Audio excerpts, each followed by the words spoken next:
The characters in The Journey are good night. First of all, you have Tyrone. Tyrone is the father of the family. He's a real pessimist. That's his main thing. He really likes to complain a lot of almost just about everything. He is very healthy. He's never really had a sick day in his life. He's an actor, and he just is stayed fit his whole entire life. Because he's been extremely healthy, he's just never been sick. This leads him to really complain about Edmund and really not believe that he could really be so sick. And it just causes him to not really worry too much about doctors, as you can see by the fact that he only pays $1 for a doctor, which shows how much he cares.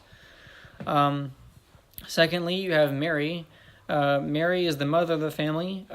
She basically, she's real kind of a nervous train wreck.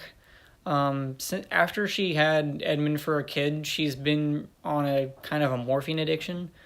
And this is generally caused just by a lot of nervousness and whatnot. You could also say that Tyrone almost caused this, as we kind of try and argue in our rendition of the play. All right, the next character in the family is Edmund. Edmund is the youngest person in the family. He's also the smartest. He basically, he's really thin, and he's sick. He has tuberculosis, but his doctor can't really tell him that because his doctor only gets $1, because he's not a real doctor. But he's the smartest person in the family. He generally kind of has a socialist political leaning, but he's generally the smartest person in the family. His father just doesn't really like him because he's so sick all the time. The next person in the family after that is Jamie.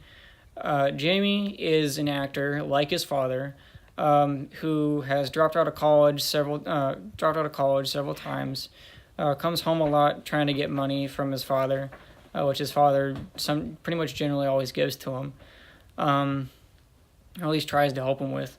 The problem with Jamie is that, it may not be so much that he's a bad actor, it's that he's known to be an alcoholic, and he likes to go and sleep around with lots of women.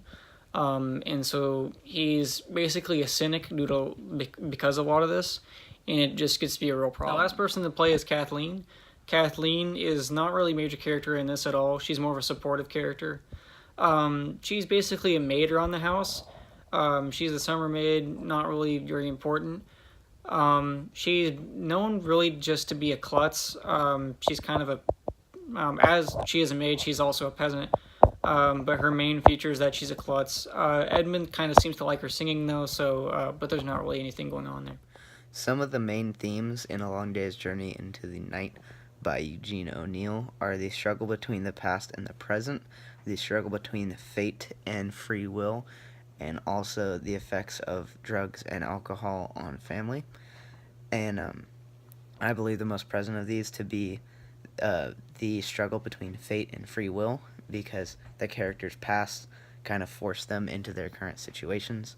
So where, for example, Jamie is already supposed to be a drunk playboy. Because of the stress put on him by the rest of his family's failures, he goes and reverts to being a drunk and a playboy. And Mary is the same way with her addiction to morphine. She was before, she becomes more stressed, and now she's addicted to morphine again. Now this also leads into the theme of the effects of drugs and alcohol in the family, and those just kind of add to the overall tension between them and result in the play's climax, where Mary is walking around on a morphine high talking about her past, believing it to be so much better than her present. Then in reality, readers know that the past was pretty much just as screwed up as the present. The drugs and alcohol in this play are actually meant to symbolize guilt and remorse, and every time the characters partake in the drugs or get drunk, it is actually meant to show them accepting their guilt for their actions. So even though it does wipe their mind clean in a little way during their drunken stupor or in Mary's times of being high and wandering around, all the other characters can see it, and it actually shows how they are guilty for what they've done, and that even though they would like to forget it, they know it, so they need something else to help them get through their day-to-day lives.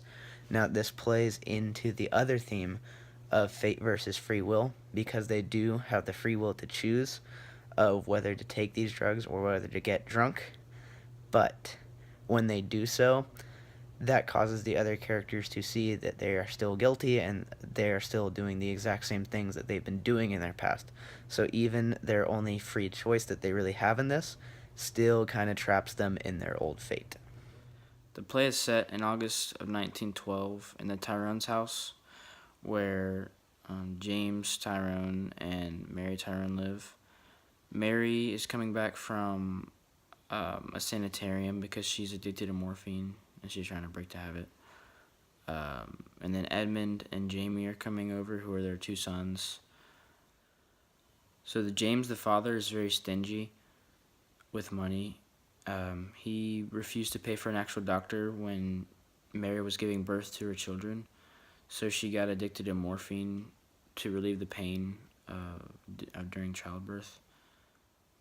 Jamie, the older son, is addicted to alcohol and having sex with prostitutes, and Edmund is always very sick and can't work. So this causes lots of tension between James and his two sons because he always wanted them to be successful in life.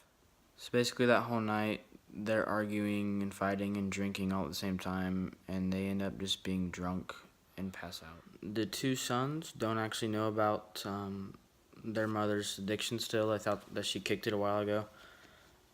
So the next day they find her high as crap, and this just makes Jamie want to go drink, and Edmund just takes off from the house.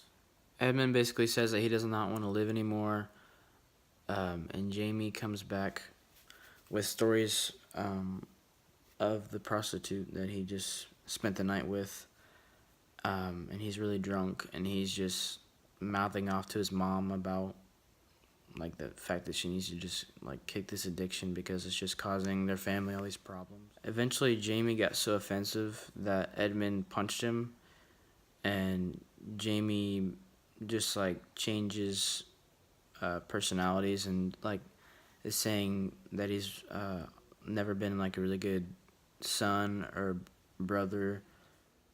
So Mary is still really high, and she like goes up to her room and comes back down like a couple moments later, wearing her wedding dress when she got married like 40 years ago, and she just goes on about saying how happy her marriage has been with her husband.